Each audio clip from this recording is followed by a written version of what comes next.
예, 안녕하십니까. 충남대학교의 이재곤입니다. 오늘 국제과학자 대회 제3분과와 제6분과 합동으로 하는 오후 세션을 시작하도록 하겠습니다. 다시 한번 제 소개를 드리면 저는 충남대학교의 이재곤 교수입니다. 이 제3분과와 6분과를 합쳐서 해야 되는 관계로 네 분의 발표자와 네 분의 토론자를 모시게 되었습니다. 3분과는 국제환경법이고 제6분과는 분쟁의 해결과 국제기구법이 돼서 어떻게 연결될 수 있을까 하는 걱정을 했는데 다행히 제1발표, 제2발표, 제3발표는 어쨌든 국제기구하고 관련이 되는 문제인 것 같습니다. 물론 이제 카디세 건 같은 경우는 이제 국제법의 파편화 문제 또 이런 것들도 연결되는 문제입니다만은 그렇게 연결될 수 있을 것 같고 마지막 제4 발표는 사실은 국제법의 기초나 이런 부분에 가서 해야 될 것 같은데 그쪽에도 아마 발표가 좀 넘치지 않았었나 하는 생각을 합니다. 그래서 어쨌든 저희 분과의 그 발표로 넘어왔기 때문에 어쨌든 네 가지 발표를 주제가 완전히 이렇게 통합되는, 그러니까 수렴되는 것은 아닙니다만은 진행을 하도록 그렇게 하겠습니다. 저희에게 주어진 시간이 3시간 30분입니다. 그러니까 210분인데요. 10분은 두 발표를 듣고 쉬는 시간으로 한다 그러면 대개 120분씩 100분씩 배정이 되는 것 같아요. 그래서 한 발표에 50분 정도 배정을 한다고 보면 발표자에게 한 30분, 토론자에게 10분 내지 15분 이렇게 배정을 해서 진행을 하도록 그렇게 하겠습니다. 자, 오늘 첫 번째 발표는 우리 제3분과 국제환경법 분과의 주제가 되겠습니다. 발표를 해주실 발표자는 우리 건국대학교의 박병도 교수님이십니다. 박 교수님은 국제환경법 분야를 그동안에 줄기차게 연구를 천착해 오신 분이기 때문에 오늘 좋을 발표가 되리라고 생각하고요. 이에 대해서 토론을 해주실 교수님은 고려대학교의 이재영 교수님이십니다. 이재영 교수님은 또 특별히 이 기후변화 협약과 관련해서 COP에 계속적으로 10여 년 이상 참여해서 우리나라 입장을 결정하고 대변하는 데 굉장히 큰 역할을 해오신 분이기 때문에 그 면에서 또 좋은 토론을 해주실 수 있을 거라고 기대를 합니다. 자, 그러면 아까 시간 배정을 참고하시면서 먼저 우리 박병도 교수님의 발표를 청해 듣기로 하겠습니다. 박수로 맞이해 주시죠.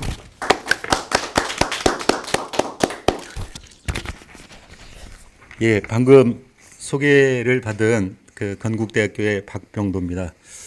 예, 먼저 한국 국제법 학자 대회에 이렇게 발표를 할 기회를 주신 박덕영 회장님을 비롯해서 이기범 연구이사님 등등 학회 관계자분들께 진심으로 감사드립니다. 그리고 지금 사회를 맡으신 이재곤 교수님은 제가 국제환경법 공부를 쭉 하는데 많은 영감과 또 가르침을 주신 분이라서 이재훈 교수님 앞에서 또 이렇게 미천한 내용을 발표하게 돼서 많이 부끄럽습니다만은 하여튼 또 다른 면에서는 영광으로 생각하고 열심히 발표를 하도록 하겠습니다.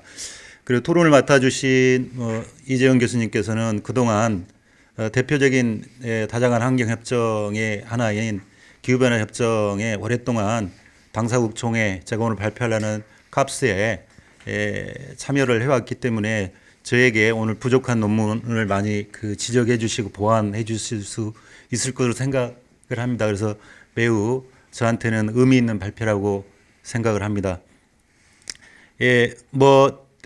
제목부터 MEA COP 이래놔서 왜 이렇게 이니셜로 썼느냐라는 의문 제기도 있을 수 있는데 너무 이제 이게 일반화된 거기 때문에 그냥 써놨습니다. 그래서 이제 제가 오늘 발표하려는 내용은 크게 보면 한 두 가지쯤 되겠습니다. 그러니까 제가 저는 이제 항상 이제 환경법을 공부하면서도 전통 국제법 이론을 환경법에 어떻게 접목시킬 것인가를 늘 생각을 했고요. 그래서 제가 그동안 많이 관심을 가졌던 부분이 국가 책임 이론을 가지고 국제 환경 책임을 어떻게 그 전개시킬 것인가도 고민을 했는데요. 오늘 또 그런 맥락이 잠깐 연결이 돼 있는데 조약법상 그 당사국에게 법적 구속력이 인정되기 위해서는 그러한 그 국가 간의 합의에 대해서 동의가 있을 때 구속력이 발생하는데 지금 당사국 총회 COP의 결정은 그러한 그 조약법상의 전통적인 입법 방식을 취하지 않았는데도 법적 구속력이 있는 것인지에 대한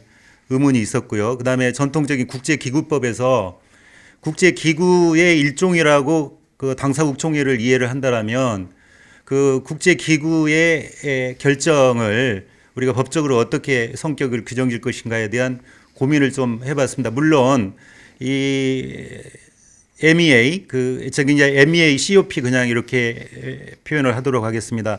그동안 이제 1970년대 이후에 많은 MEA가 채택이 되면서 COP가 활동을 하고 있는데 여기서 많은 이제 결정이나 결의가 이루어지고 있고요.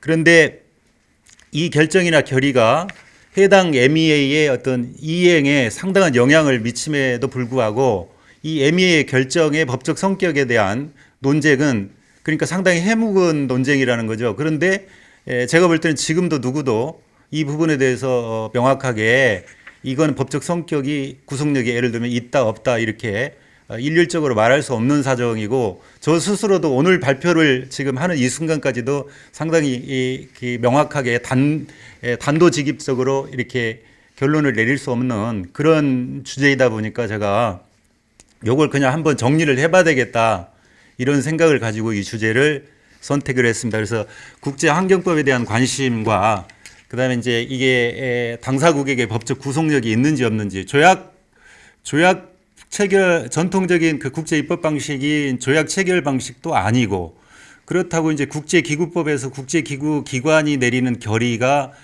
법적 구속력이 있는지 없는지 명시적으로 그런 권한을 해당 조약에서 인정을 했다라면 별 문제가 되지 않겠는데 명시적 규정은 없는데 당사국 총회 즉 캅스가 어떤 결의나 결정을 내리게 되는 경우가 있는데 명시적 규정이 없으니까 그럼 법적 구속력을 어떻게 판단할 것인가 이런 문제가 계속 제기된단 말이에요. 그래서 이제 국제기구의 그 묵시적 권한 이론이라든가 이런 이론을 한번 여기에 적용을 해서 어떤 법적 구속력 여부를 판단해 볼 필요가 있지 않을까라는 그런 생각을 하게 됐습니다. 그래서 이제 이 주제를 선택을 했고요.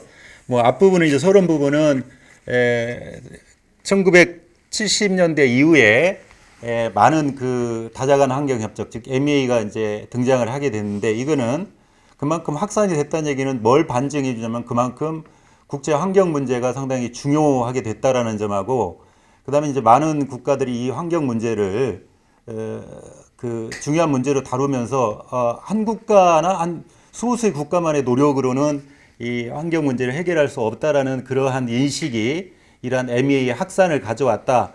그런데 많은 조약을 체결하고 이것이 실효적으로 이행이 안 되면 사실 조약 체결의 목적 달성이 안 되는 거 아니겠습니까? 그래서 어떤 그 필요성에 의해서 많은 MEA가 그 채택이 됐는데 그런 MEA를 실효적으로 이행하기 위해서는 어떤 제도적 장치가 필요하게 됐고 그 제도적 장치의 핵심에 놓여 있는 것이 당사국 총회다.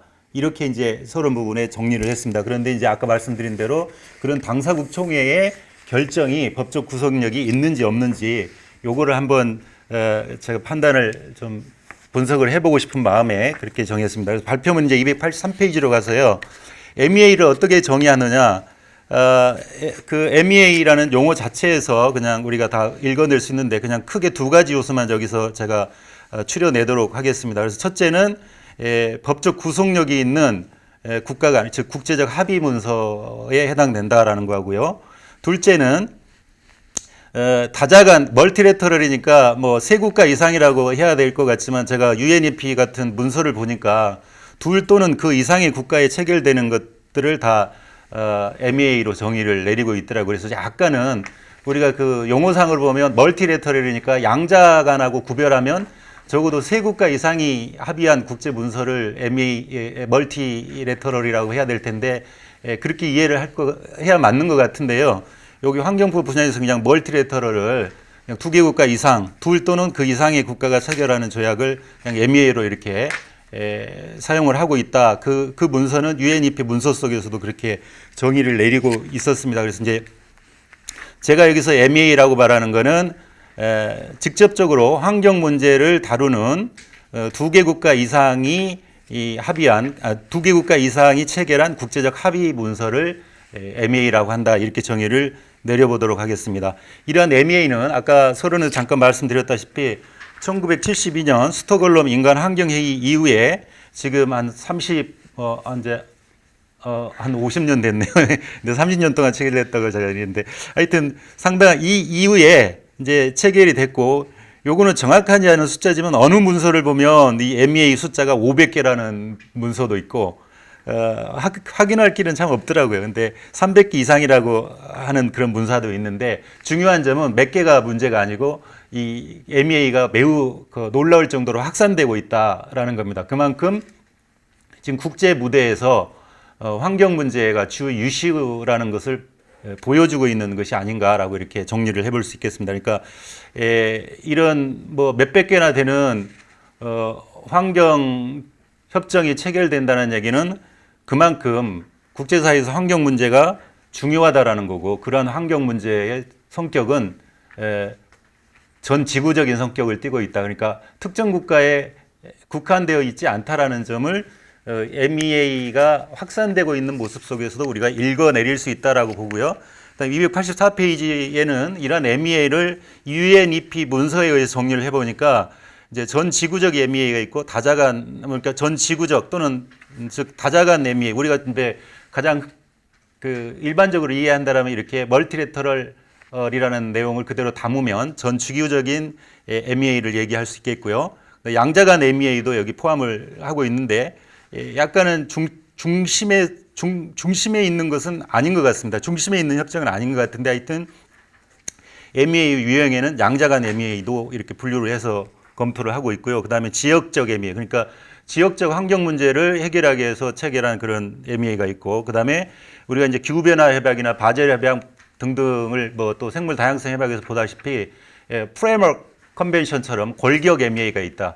그러니까 이제 골격적인 내용만 담고 있는 그런 골격 MEA가 있고 어떤 그 MEA는 그냥 부속서 중심으로 되어 있는 MEA가 있는데 그걸 부속서 기반 MEA로 이렇게 나눠서 대체로 한 5가지 정도 유형으로 나눠볼 수 있다라는 건데 이건 큰 쟁점은 없는 것 같고요. 하여튼 그냥 이제 교과서적인 내용이고 정리를 한번 해봤고요.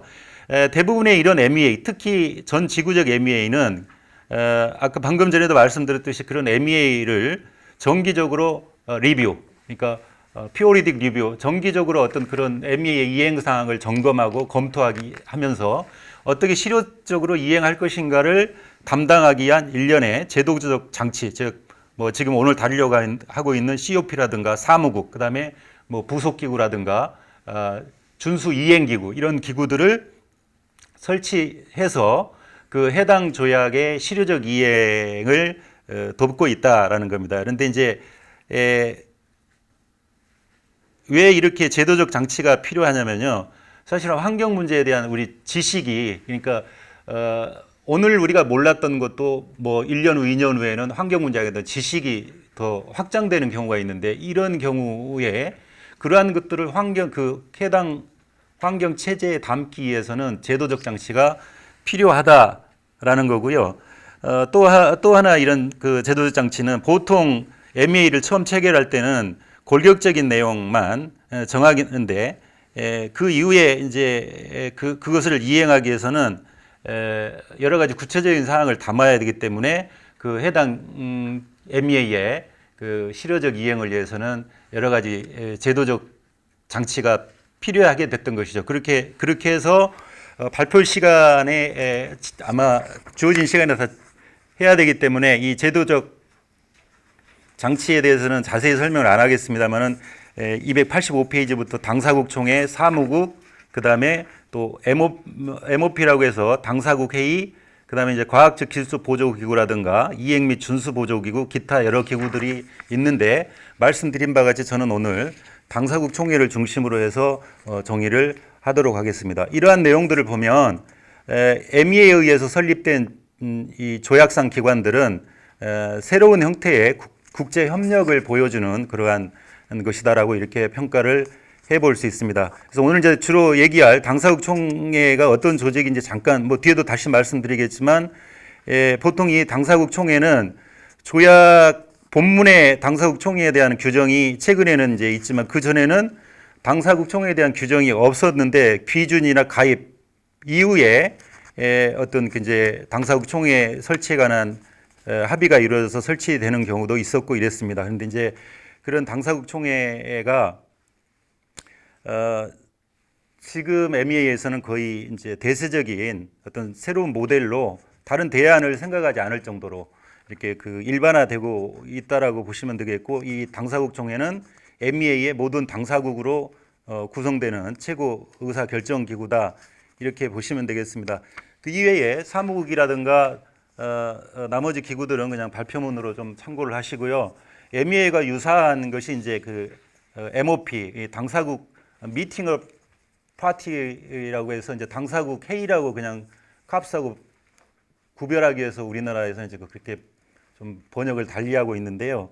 이 MEA는 또 그 골격 협약의 의정서, 추가 의정서 속에 보통 나와 있는 MOP는요. MOP 그 예를 들면 다 MOP라는 명칭을 사용하고 있지는 않습니다. 파리 협정 같은 경우는 CMA라고 되어 있고요.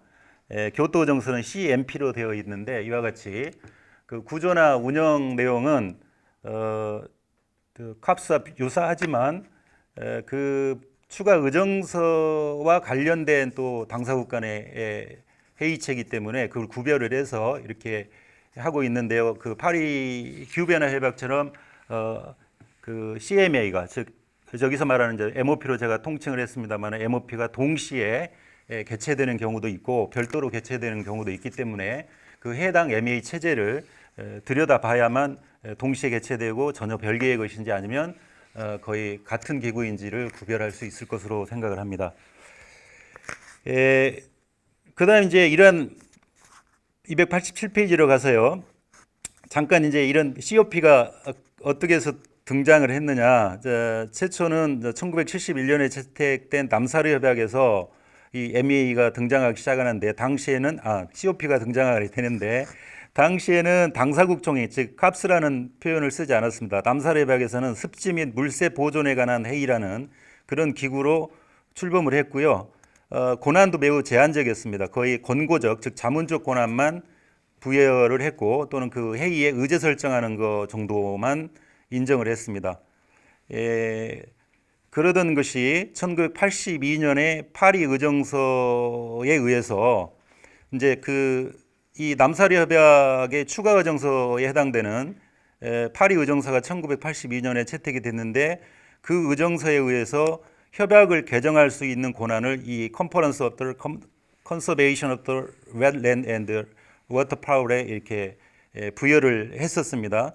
그런 명칭을 쓰던 것이 1987년에 개정을 통해서 제6조 개정을 통해서 Conference of the Contract Party 즉 최약국 총회라는 명칭을 사용하면서 이러한 그 캅스의 어떤 모형을 지금 이제 보여주기 시작했다라고 보시면 되는데 이 캅스라는 즉 당사국 총회라는 명칭을 최초로 쓰게 된 거는 1973년에 체결된 사이테스 멸종위기에 있는 동식물의 거래에 관한 협약에서 처음으로 등장을 해서요.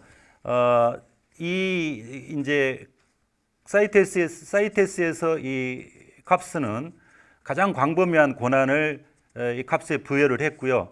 그 이후에 그 형성된 MEA에서는 이런 그 사이테스에서 나타났던 그러한 그 권한을 거의 유사하게 부여한 모습을 띠고 있는데 그 이후에 채택된 이동성 야생 동물 종의 보호에 관한 협약이라든가 오존층 보호에 관한 바잘 비엔나 협약이라든가 또 그 유해 폐기물 관련된 국제 이동을 규제하는 바젤 협약이라든가 그다음에 기후 변화 협약, 생물 다양성 협약 등에서 이렇게 사이테스에서 그 설치됐던 당사구청의 캅스의 모형을 그대로 좀 많이 반영하고 있었다라고 보시면 되겠습니다. 이러한 캅스가 그러면 왜 등장했느냐? 이른바 뭐 국제환경기구, 포괄적인 국제환경 업무를 담당하는 국제환경기구가 채택되지 않고 왜 이렇게 협정마다 이런 그 각자의 캅스를 설치했느냐? 국가들이 이런 그 형태의 조직을 더 선호한 걸로 되어 있습니다. 당시 MEA가 뭐 확산되기 시작하던 1972년 무렵에 제가 발표문 288페이지 하단 부분에 써놨는데요. 당시 국제기구의 관료주의적 성격에 대한 어떤 그 비판이 많이 있었고요. 또 새로운 기구를 창설하면 거기에 들어가는 비용 지출 문제 등의 불만 이제 이렇게 좀 이렇게 그 거부감을 많이 가지고 있었습니다. 그래서 새로운 국제기구를 창설하는 것보다 이렇게 그 조약별로 그런 새로운 국제기구를 창설하는 대안적 방법으로 이 캅스를 구상을 했고, 그래서 이제 이런 캅스가 이제 본격적으로 활동을 하게 되는데요.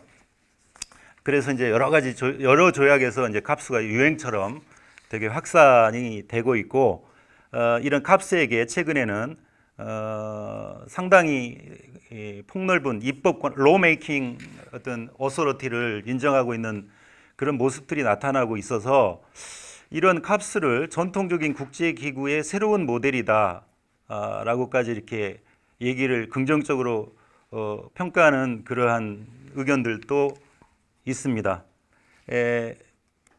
이러한 그 COP가 등장하게 된 어떤 그 국제사회 현재 토양은 이런 것이 좀 배경으로 작용하지 않았나 싶습니다.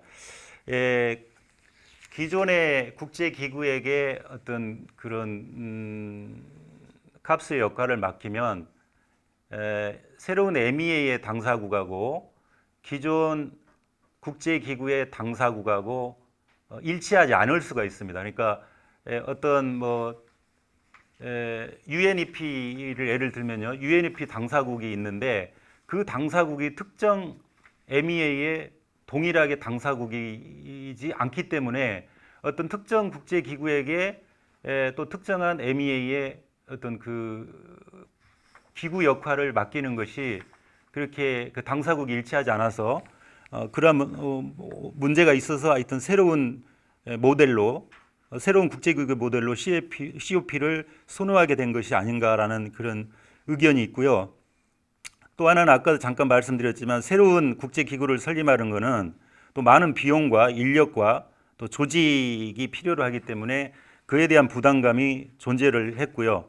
그다음에 기존의 국제기구는 뭐 본부를 둬가지고 본부 중심으로 돌아가는데 COP는 아시다시피 이제 그 당사국 총회는 그때 그 당사국을 옮겨 다니면서 회의를 하다 보니까 당사국들의 참여도 더 많이 유도하게 되고 또 그 여러 국가들이 회의에 더 이렇게 참여할 수 있는, 그래서 이제 크게 보면 플렉시빌리티, 즉 유연성을 국제기구의 어떤 운영의 유연성을 COP 모델로 가면 더 이렇게 더 확보할 수 있지 않느냐, 그런 장점이 결국은 COP의 확산을, 즉 기존의 국제기구들 활용하는 것보다 COP를 신설해서 그 해당 MEA마다 COP를 조직해서 COP를 활용하는 방식으로 이렇게 운영된 측면이 있다라고 보시면 되겠습니다. 그래서 이제 이러한 COP의 법적 지위를 한번 살펴보면요, 하여튼 이런 법적 COP를 기존의 국제기구로 볼 것이냐, 그렇게 동의하는 의견은 별로 없는 것 같고요. 새로운 형태의 국제기구다라고까지는 접근을 하고, 또는 준 국제기구다라고 해서 완전한 의미의 과거의 그 기존의 국제기구, 즉 정부 간 기구로까지는 보지는 않는 의견이 대세인 것 같고요. 그렇다고 해서 단순히 그 외교 회의라든가 또는 정부 간 회의체 정도로만 보지도 않는 것 같습니다. 그거보다는 좀 더 조직이나 제도가 좀 더 그렇게 완성되어 있고요. 그렇다고 해서 완전한 이제 기존의 국제기구처럼 완전히 그런 국제기구로서 가고 있지 않기 때문에 약간은 차이가 있다. 굳이 말한다면 중간쯤 있을까요? 그러니까 기존의 국제기구까지는 못 올랐고 조직 형태가 그렇다고 단순히 예교 회의체 또는 정부 간 협의체 정도 어떤 특정 사안에 대해서 정부 간 협의를 위해서 조직된 그런 협의체 정도에 불과한 것도 아니고 그렇기 때문에 좀 그런 특성들을 감안해서 봐야 되는데 대체로 이쪽에 이걸 분석하는 그 학자들의 견해를 보면 이 COP는 당사국으로부터 독립되어 있고 굉장히 자율성을 띠고 있는 자치적인 기구다라고 이렇게 평가를 하는 것 같습니다. 그 다음에 이제 COP를 규정하고 있는 조약들 중에는 COP를 대부분 최고 의사결정기구다라고 이렇게 되어 있어요.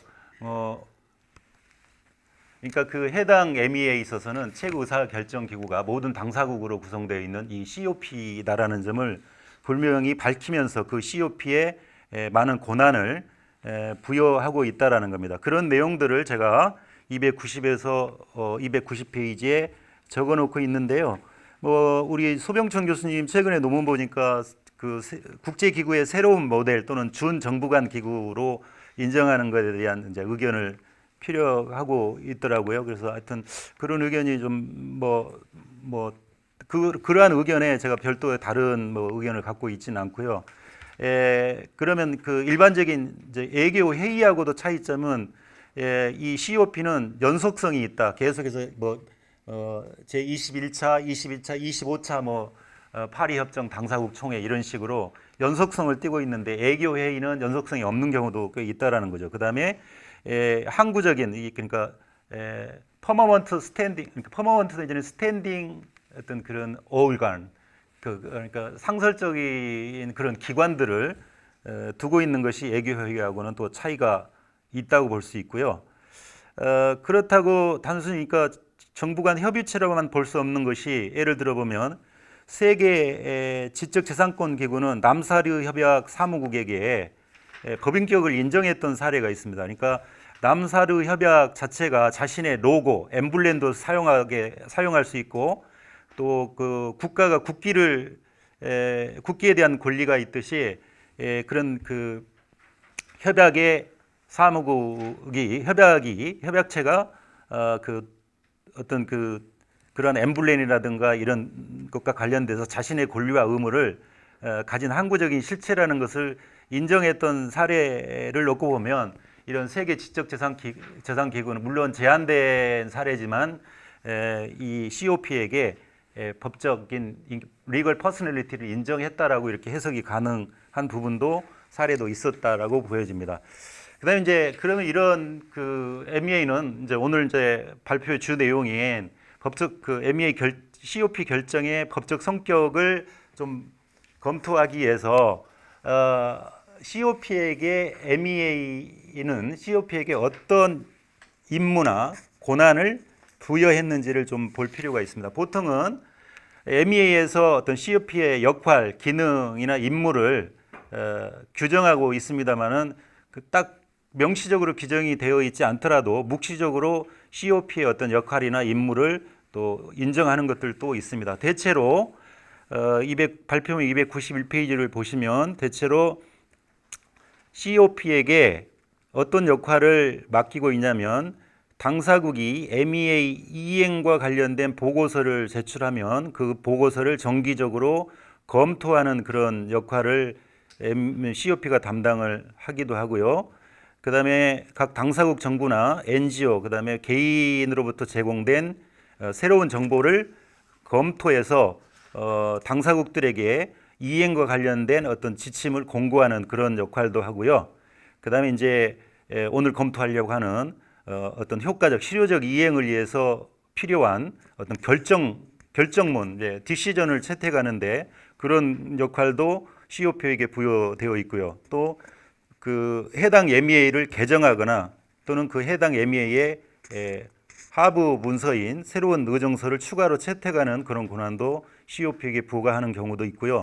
더 중요하고 더 활성화된 것은 COP가 그 해당 MEA 이행과 관련돼서 재반 문제를 다루는 어떤 토론의 장으로서 역할을 이 COP가 해준다. 그렇게 볼 수 있습니다. 그래서 이제 그 보일 같은 교수 책을 보니까 MEA는 폴리시를 코디네이팅하는 기능도 하고 룰을 디벨로핑하는 기능도 하고 임플리멘테이션을 슈퍼바이징하는 기능도 하고 국제사회에서 개별 국가에게 풋프레스 그러니까 압력을 행사하는 활동도 COP가 하는 것이고요. 그다음에 conflict of interest 즉 어떤 그 국가 간의 이해관계 충돌이 발생하면 그거를 리졸빙하는 그런 기능도 한다라고 이렇게 정리한 내용도 있던데요. 대강 이런 권한들 보니까 어떻습니까? COP가 MEA 이해과 관련돼서 거의 전반적인 임무를 수행하고 있다 이렇게 볼 수 있습니다. 물론 역할과 권한을 굳이 구분해서 뭐 설명하지 않아도 되겠습니다만 그냥 좀 체계상 제가 그냥 역할과 권한을 좀 구별을 해봤는데요. COP의 권한은 크게 보면 한 5가지 정도로 제가 나눠봤습니다. 먼저는 이제 이 권한은 명시적으로 해당 MEA의 당사국 총회에게 즉 COP에게 이런 권한이 있어서 어떤 권한을 행사할 수 있다라고 명시적으로 규정한 그런 그 해당 MEA도 있지만 명시적으로 권한이 부여되지 않은 경우에는 그러면 해당 권한은 인정되지 않느냐 그렇게는 보지 않습니다. 이렇게 국제기구법에서 국제기구의 묵시적 권한 우리 해당 국제 판례에서도 몇 번 인정이 됐던 어떤 해당 국제기구의 임무와 목적을 수행하는 데 있어서 필요한 범위 내에서는 묵시적 권한이 인정된다라고 보고 있기 때문에 그러한 이론을 여기에 끌어들이면 사실은 COP에게 어떤 명시적으로 권한이 부여되지 않았다고 하더라도 그 해당 COP가 해당 MEA의 이행과 관련돼서 그 권한을 묵시적으로 인정했다라고 해석할 만한 부분에 있어서는 그러한 권한을 인정하는 것이 저는 맞다고 생각을 합니다. 그래서 먼저 검토할 내용이 MEA의 골격 MEA의 개정이라든가 또는 추가 의정서를 채택할 권한을 COP가 가지고 있다 이렇게 볼 수 있고요. 뭐 그거는 대부분 파리 협정도 사실은 이제 기후변화 협약 당사국 총회에서 채택이 됐지 않습니까? 그러니까 기후변화 협약 당사국 총회는 파리 협정이라는 이런 어떤 그 추가적인 합의를 채택할 수 있는 권한을 부여받았고 그 권한을 속에서 파리 협정이 채택됐다 이렇게 해석이 가능하고요. 또 이제 앞으로 기후변화 협약의 본문을 개정한다라고 한다라면 그것도 캅스에서 개정을 할 수 있다 이렇게 정리를 할 수 있겠습니다. 그 다음에 뭐 로메이킹이라고도 할 수 있고 그 롤을 어떻게 보느냐인데 그냥 크게 그거보다는 좀 룰메이킹으로 저는 표현을 하겠습니다. 대체로 이제 그 해당 MEA의 이행과 관련돼서 제반적인 이제 추가적인 룰이 필요하게 되는데 그때 그러한 룰을 만드는 권한 일종의 크게 보면 이게 입법적 권한이라고 볼 수 있겠습니다. 그러니까 COP는 유엔 총회와는 달리 모든 회원국들로 구성되어 있는 유엔 총회에게 이렇게 예를 들어 물론 유엔 총회도 내부 규칙 같은 경우는 만들 수 있는 권한이 있지만 그거보다는 이 COP는 더 그 포괄적인 광범위한 권한을 입법 권한을 가지고 있다 이렇게 해석을 할 수 있지 않을까 싶습니다. 물론 엄밀하게 COP는 입법부는 아닙니다.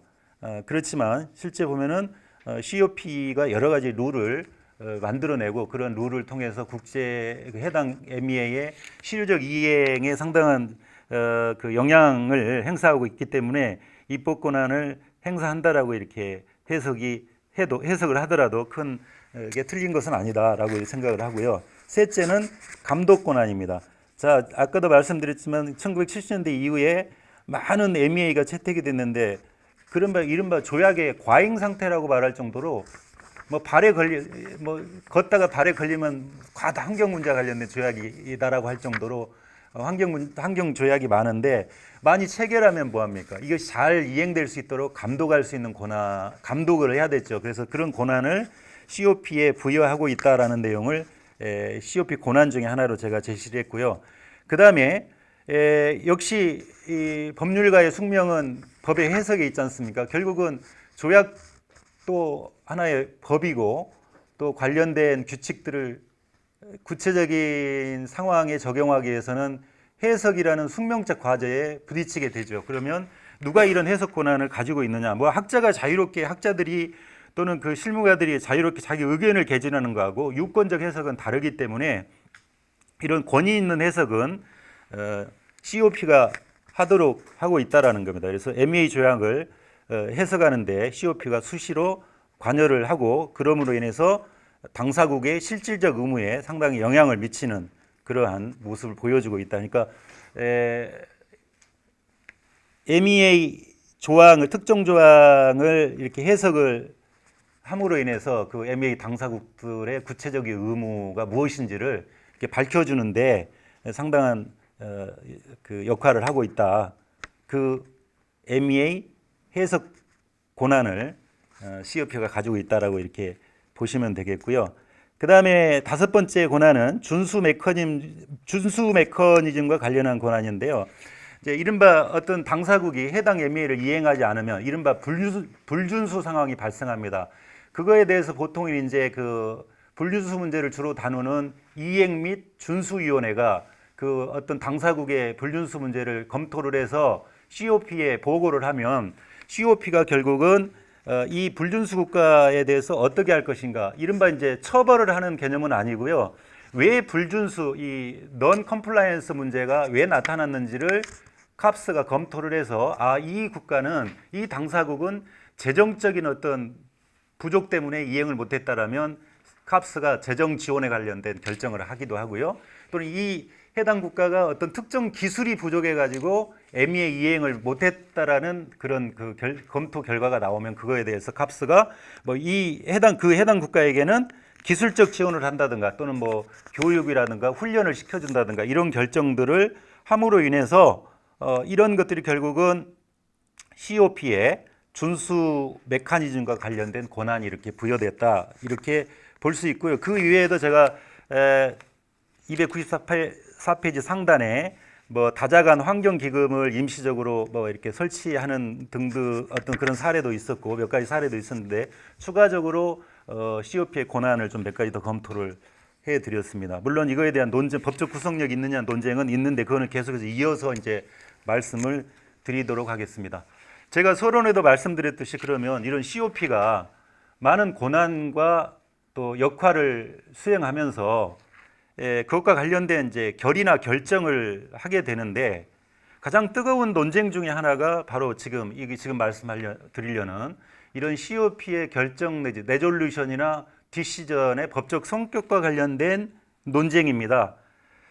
근데 이제 이게 한쪽으로 한 가지 하나의 지금 우리는 지금 저기 하나의 렌즈로 저희가 발표하고 사회 보고 토론자의 모습을 하나의 렌즈로 지금 조명을 해서 하나의 렌즈에 다 담지만 제가 볼 때 이 COP 결정의 법적 성격과 관련돼서는 하나의 렌즈로 담을 수 없는 그렇게 복잡한 문제다라는 생각이 들어요. 그래서 제가 지금 이 부분에 완전히 정리가 안 돼서 단락이 연결이 안 되고 단락별로 이렇게 맥락이 막 끊기는 내용들이 지금 있습니다. 이제 발표문을 급히 작성하다 보니까 전체적으로 COP 결정의 법적 성격에 대해서 아주 논리적으로 이렇게 무르르듯이 쭉 논리를 제가 전개를 못했고요. 일단 이것과 관련된 논쟁들 이런 관점에서 이런 렌즈로 이 COP 결정의 법적 성격에 대해서 뭐라고 얘기했는지 그런 것들을 소개하고요. 제 나름대로 이제 이걸 정리하면서 지금까지 제가 이것과 관련돼서 제가 가지고 있는 생각을 소개하는 걸로 정리를 하겠습니다. 자, 원칙적으로 COP 결정은 법적 구속력이 없다는 견해가 가장 일반적입니다. 그러니까 COP 자체의 결정은 법적 구속력이 없다. 다만 구속력이 없지만 해당 MEA에서 명시적으로나 또는 아까 말씀드렸지 묵시적으로 구속력을 인정하는 경우에는 법적 구속력이 예외적으로 있다라는 거죠. 그러니까 원칙적으로는 COP 결정은 법적 구속력이 없지만 어떤 특정 조약에 즉 특정 MEA에 그 COP의 결정에 대해서 법적 구속력을 인정하는 명시적 규정이 있다든가 예를 들면 지금 제가 294페이지 하단에 파리 협정 4조 8항 규정과 관련돼서 이렇게 조문을 보면 파리 협정 4조 4항과 관련돼서 이루어지는 당사국 총회의 디시전은 법적 구속력이 있다. 그때 그 문장도 쉘이라는 표현을 다 쓰고 있어요. 그 조문 자체에. 그래서 이런 내용은 명시적으로 당사국 총회에게 법적 구속력 있는 결정을 할 수 있는 권한을 부여했기 때문에 이러한 명시적 근거에 의해서 이루어지는 결정은 법적 구속력이 있다라고 이렇게 해석을 하는 것이 당연히 맞다고 봅니다. 그러나 파리 협정의 또 다른 규정, 예를 들면 똑같이 4조인데 지금 8조 상의 규정 내용으로 보면 그 당사국 총회 결정이 법적 구속력이 있는 뭐 명확성, 투명성, 이해를 필요한 정보를 제공한다 이렇게 4조 8항과 관련된 내용은 법적 구속력이 있는 결정이라고 볼 수 있지만 4조 10항과 관련돼서 보면은 이거는 구속력이 없는 결정이다. 뭐 consider 무슨 shall consider라는 표현을 쓰긴 했지만 조문 내용으로 봐서는 COP의 결정이 법적 구속력이 없는 것이라고 해석하는 것이 마땅합니다. 그래서 이렇게 개별 조항마다 COP에게 어떤 권한이 부여되어 있고 그런 권한이 묵시적으로라도 인정되는 경우라면은 법적 구속력이 있다고 해석하는 것이 맞는 것 같습니다. 이렇게 이제 이런 렌즈로도 보기도 하지만요. 또 다른 렌즈는 COP의 결정의 법적 구속력 여부를 295페이지 하단 부분에 적었는데요. 조약법에 관한 비엔나 협약 틀 속에 맞춰가지고 COP 결정은 전통적인 입법 방식하고 일치하지 않기 때문에 법적 구속력이 없다. 뭐냐면 조약법에 관한 조약법에 보면은 consent to be bound, 그러니까 기속적 동의는 서명이나 비준이나 가입이나 또는 approval or acceptance 이런 방식에 의해서 기속적 동의가 발생한다고 했는데 그러한 조약법 틀 속에서 놓고 보면 COP의 결정은 법적 구속력이 있다고 볼 수가 없다. 이런 렌즈로 이렇게 법적 구속력을 부인하는 입장이 있고요. 제가 이제 제가 어떤 다른 분을 간접적으로 보면서 제가 실제 이거를 찾아서 판례를 다 아직은 검토를 못했는데요. 네덜란드하고 미국의 판례를 보니까 상반된 결정이 나옵니다. 미국에서는 워싱턴 DC 순회 항소법원에서 메틸 브로마이드 이용과 관련된 EPA 미국의 환경보호청의 규칙과 관련돼서 당시 이 자연보존 내추럴 리소스 디펜스 카운슬이라는 여기서 왜 메틸 브로마이드와 관련된 규칙을 국내법적으로 구속력 있게 이행하지 않느냐라고 이 기관이 EPA를 상대로 소송을 제기했었습니다. 그거에 대해서 DC 순회 항소법원은 COP 결정은 법적 구속력이 없는 것이기 때문에 EPA가 위법한 행위를 한 것이 아니다. 이렇게 결정을 했던 사례가 있는가 하면요. 네덜란드 크라운은 락 웨틀랜드 케이스, 그러니까 습지호, 그러니까 어떤 이런 락 웨틀랜드 케이스에서 뭐라고 했냐면 이제 미국의 DC 항소법원하고는 다른 입장을 보였어요. 그거 보면은 이제 람사르 협약 COP 결의에 의하면 습지 관련된 어떤 사업을 할 때는 환경 영향 평가를 해야 된다라고 이렇게 람사르 협약 COP가 결정을 내리는 게 있었어요. 그런데 하지 않았던 거겠죠. 그래서 이거에 대해서 법적 구속력이 있느냐 없느냐와 관련돼서 이제 다툼이 있었는데 네덜란드에서는 법적 구속력을 인정하는 쪽으로 이렇게 결정을 내렸습니다. 그래서 미국하고 네덜란드는 상반된 결정을 내렸는데요. 여기서 보다시피 이렇게 여기서도 보여지는 바와 같이 COP 결정에 대해서 견해가 이렇게 일률적이지가 않고요. 상당히 좀 복잡한 모습이 있습니다. 그 다음에 296페이지 네 번째 줄에 제가 소개를 하고 있는데 COP 결정의 법적 구속력을 부인하는 그 입장 중에는 법적인 논리보다는 자국의 경제적 이해관계 때문에 COP 결정을 부인하는 입장을 보였던 그런 국가들도 있어요. 예를 들면 국제포경규제협약 당사국 총회에서 포경과 관련된 포경 제한 금지와 관련된 결정을 내렸는데 포경을 계속해야 되는 이런 경제적 이해관계에 있는 국가들은 국제 포경 규제 협약 당사국 총회 결정은 법적 구속력이 없는 거다라고 이렇게 그냥.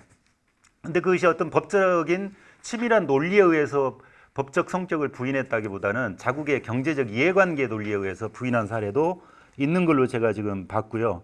그러니까 이런 지금 제가 막 소개한 것들이 조각조각 지금 소개를 하고 있는데 이걸 전체로 모아서 한번 이제 제가 논문으로 이걸 작성을 하면 그때 정리를 한번 하도록 하겠습니다.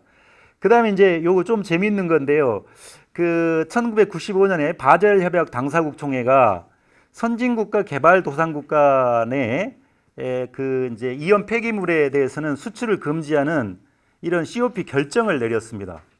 COP 결정으로 이런 걸 그 이온 폐기물 수출 거래를 규제하려고 하니까 막 반발을 하는 거예요. 그러니까 그냥 그 바젤 협약 개정 절차로 들어간 겁니다. 그러니까 결정만으로는 법적 구속력을 이제 인정하지 않으려고 했다라는 거죠. 그러니까 개정 절차에 들어가서 1995년 9월에 개정을 했는데요. 제가 논문을 이걸 소개한 논문을 보니까 비아냥되는 겁니다. 30년 가까이 다 되고 있는데 아직 봐라.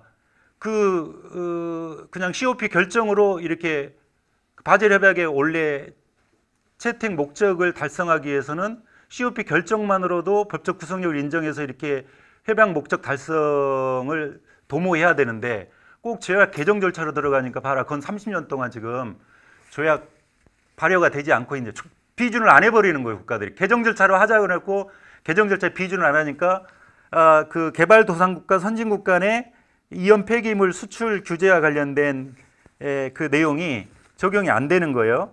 그래서 그런 상황이었는데 제가 들어가서 찾아보니까 바젤 협약 사이트 들어가서 보니까 작년 12월에 발효가 됐더라고요. 발효가 됐는데 그렇다고 하더라도 발효되는데 한 25년이 흘렀잖아요. 자, 그러면 이게 과연 옳은 일이냐?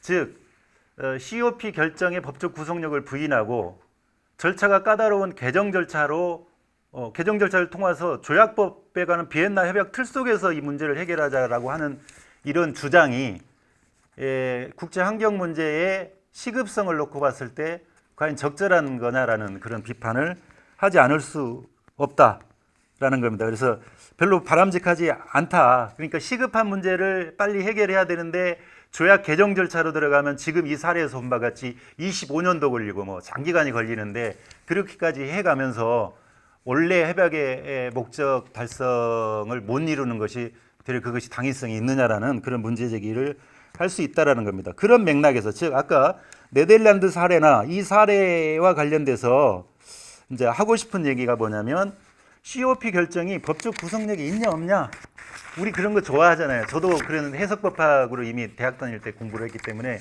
그러한 행위나 결의가 법적 구속력이 있는지 없는지에 대한 의문을 갖고 그거를 판단을 내려야 그 다음 공부가 되는데 그렇게 하지 말자라는 거예요.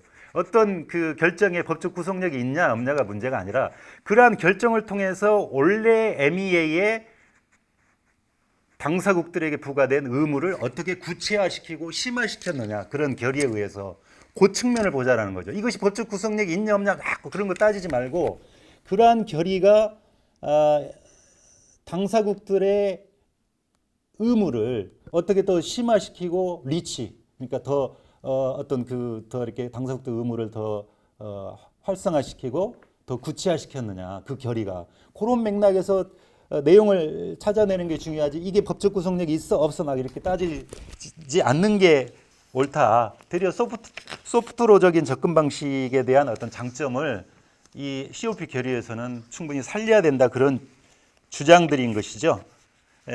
뭐 일리가 있어 보입니다. 제가 지금 발표 시간이. 그러면 제가 정리를 하도록 하겠습니다. 저기 297페이지에 비어스만 교수가 한 얘기가 좀 설득력이 좀 있어 보여서요.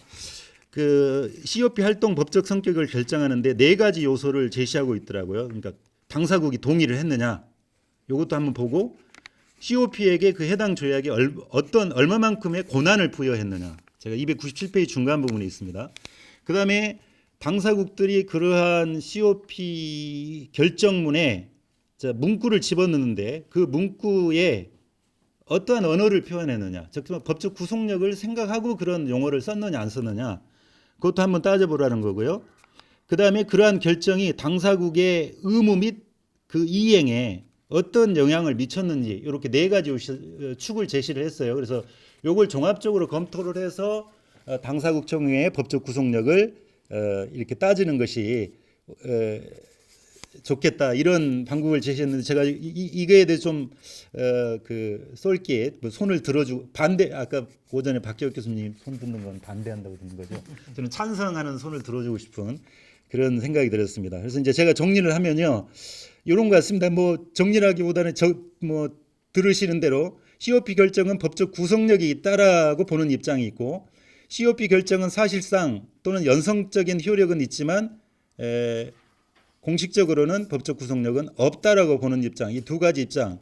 근데 저는 이제 아마 지금 발표 내용상에 그렇게 드러났을 거라고 보는데, 셋째 입장을 지지하고 싶습니다.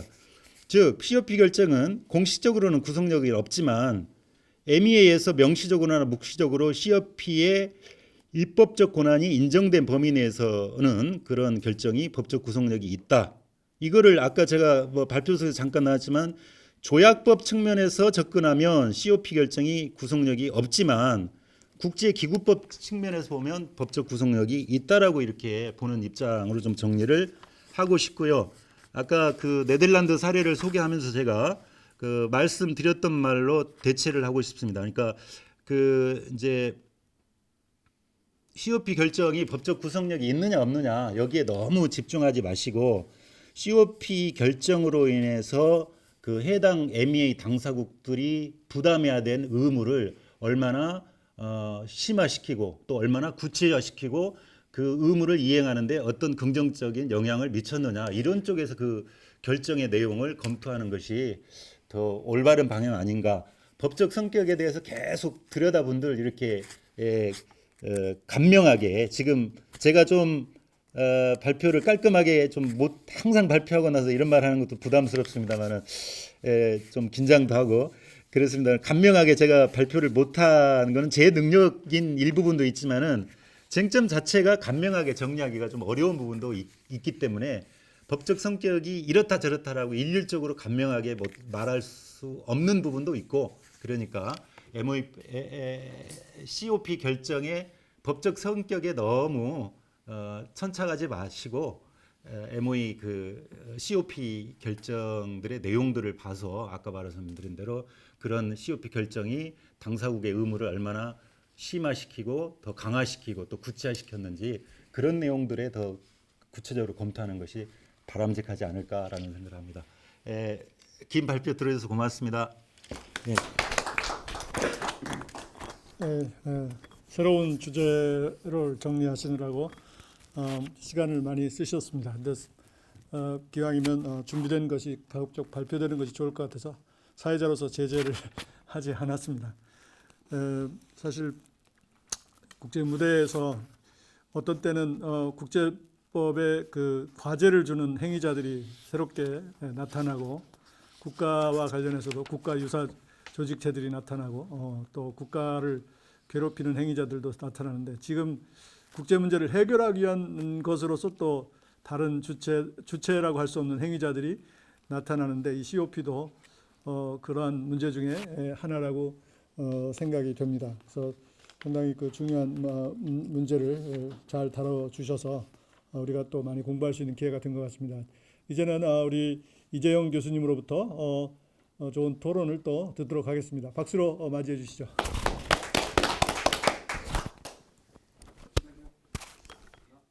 예, 방금 소개받은 고려대학교 이재영입니다.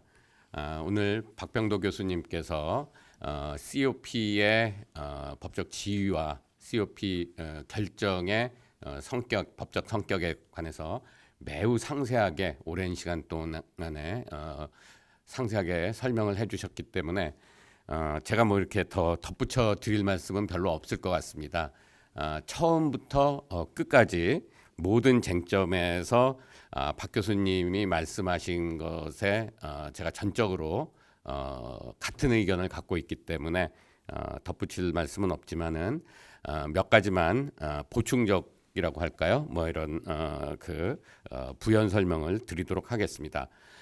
오늘 발표하신 박 교수님께서 이제 COP가 새로운 형태의 국제기구다, 뭐 준국제기구다라고 많이들 말씀하신다고 하는데 요즘 그렇게들 다 평가하고 있는 것 같습니다. 그래서 사실상 국제기구다 이렇게 얘기를 하는 것 같습니다.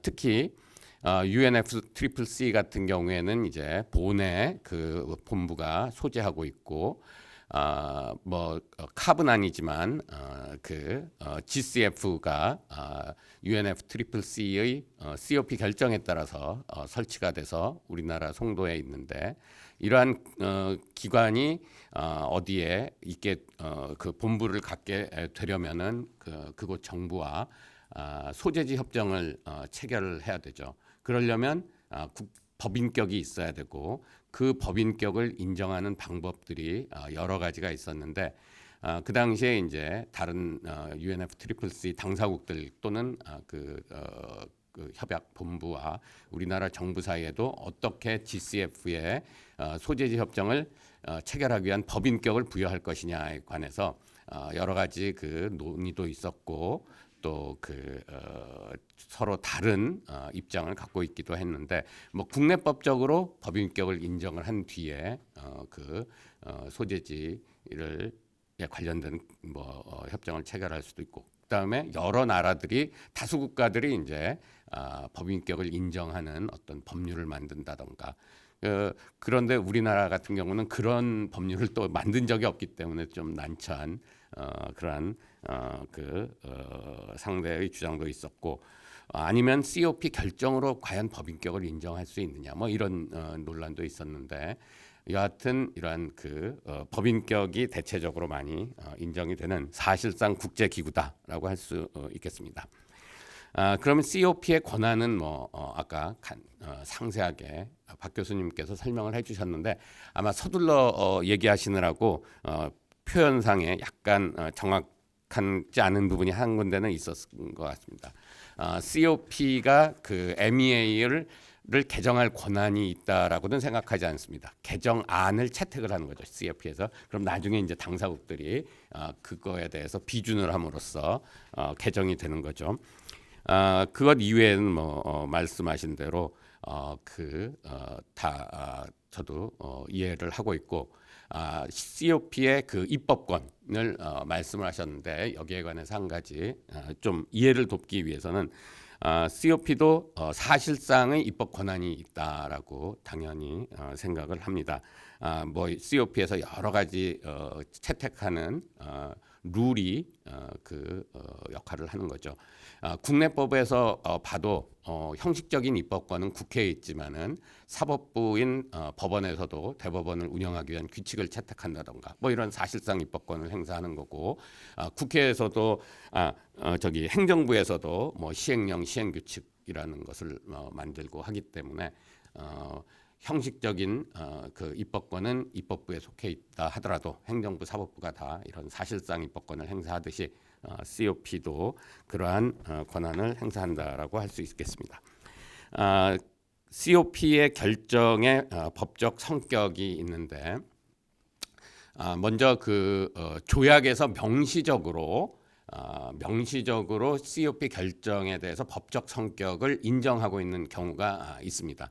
아까 박 교수님께서 말씀하신 대로 원칙적으로 COP라는 것은 사실상 국제기구고 당사국으로부터 독립된 것이기 때문에 COP의 결정은 COP의 의사이지 당사국의 의사가 합치된 조약은 아니죠. 그래서 국제법적인 구속력은 당연히 없는데 예외적으로 그 조약에서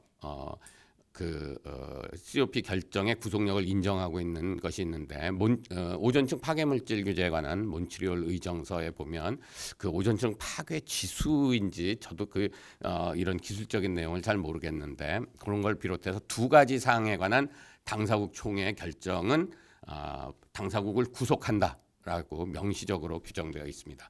이러한 명시적 규정에 의해서 COP 결정이 국제법적인 구속력이 있는 경우가 있고 그 다음에 오늘 박 교수님께서 상세하게 설명을 해주신 파리 협정 4조를 비롯해서 파리 협정의 여러 군데에 보면 당사국들이 어떤 인포메이션이나 데이터를 비롯해서 어떤 리포트를 낼 때 그 당사국 총회 결정에 따른 방식으로 모델러티라던가 뭐 이런 그거에 따라서 제출을 하도록 되어 있기 때문에 만일에 그에 따르지 않은 제출은 파리 협정 위반이 되는 거죠. 그렇기 때문에 이런 경우는 저는 묵시적으로 그러니까 당사국 총회 결정 모두는 아니지만 이렇게 파리 협정에서 그 당사국 총회 결정에 따라야 한다라고 법적 구속력을 인정한다라는 표현을 안 썼지만 따라야 한다라고 한 것은 묵시적으로 구속력을 인정한 것이라고 볼 수 있겠다라고 생각이 됩니다. 그 다음에 또 다른 형태의 구속력이 있는데 COP의 구속력 그 결정은 COP 내부적인 구속력은 당연히 있다. 다른 당사국을 구속하지는 않지만 내부적 구속력이 있다. 예를 들면 사무총장을 선출하는 결정이라던가 또는 예산안을 확정하는 결정이라던가 이런 것들은 내부적 구속력이 있다라고 할 수 있겠습니다. 아까 발표 마지막에 박 교수님께서 사실은 뭐 법적 구속력이 있느냐 없느냐가 중요한 것이 아니다. 얼마나 이것을 잘 이행을 해서 그래서 효과적으로 운영을 해가지고 그 조약의 목적을 달성하는 게 중요하다라고 말씀을 하셨는데 저도 전적으로 공감을 합니다. COP 결정이 법적 구속력이 없다고 해서 안 지켜도 되느냐? 국제법적인 구속력이 없어서 당사국을 구속하지는 않지만은 그 COP 결정을 그 결정에 참여한 구성원으로서의 책임이 있는 거죠. 그렇기 때문에 당연히 그것을 준수해야 된다. 뭐 예를 들면은 요즘은 뭐 학교에서 학생들이 청소를 안 하는 것 같습니다만 저희가 학교 다닐 때는 교실 청소도 했는데 뭐 오늘은 1번부터 10번까지가 청소하고 내일은 11번부터 20번 이렇게 해서 월화수목금 나눠서 청소하기로 했는데 이건 법적 구속력 없는 거야. 나는 안 지켜도 돼라고 할 수는 없을 것 같은데 제 비유가 적절한지는 모르겠습니다만은 이런 법적 구속력 여부는 중요하지 않고 결국은 다 지켜야 된다라는 생각입니다. 특히 박 교수님께서 발표 말미에 조약 목적을 시급하게 달성을 해야 되는데 조약을 채택을 하려면 오랜 시간이 걸리죠. 당사국들이 비준이 있어야 되기 때문에. 그런데 이제 결정은 컨센서스로 채택을 하면은 빨리 상대적으로 빠른 시간에 그것도 뭐 사실 상당히 오래 걸립니다만은 빨리 이러한 필요한 조치를 취할 수 있다라는 취지의 말씀을 하셨습니다. 저도 전적으로 동감이며 거기에 한 가지만 덧붙인다면은 만일에 조약 형태로 만들었다, 개정을 한다 이렇게 하는 경우에는 당사국이 달라집니다.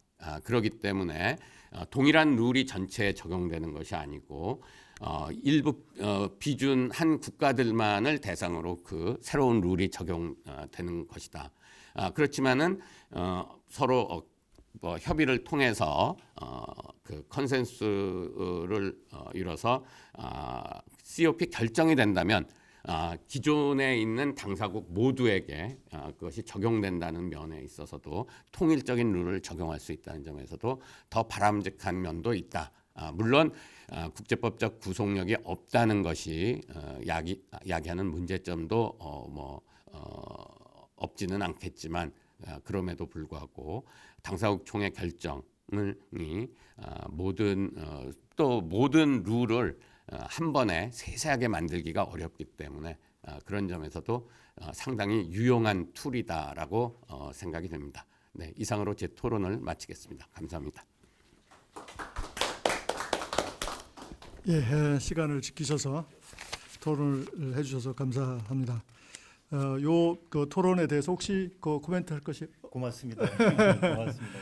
고맙습니다. 잘 새겨들어서 예, 보완하도록 하겠습니다. 예, 상당히 다양한 그 COP들이 구성이 되고 각자의 또 룰들이 또 있기 때문에 우리가 일관되게 어떤 거기서 컨텍스트를 찾아낸다는 일이 쉽지 않은 일인 것 같습니다. 어쨌든 그러나 현실적으로 COP라고 하는 것이 존재하고 상당히 많은 역할들을 수행하고 있기 때문에 이 문제는 앞으로도 어떻게 정리를 해나갈 것인지 계속적으로 연구가 되고 할 과제라고 생각이 됩니다. 두 분을 발표와 토론을 통해서 그런 부분에 큰 자극이 됐을 거라고 생각을 하면서 이번 첫 번째 발표를 마치도록 하겠습니다. 감사합니다.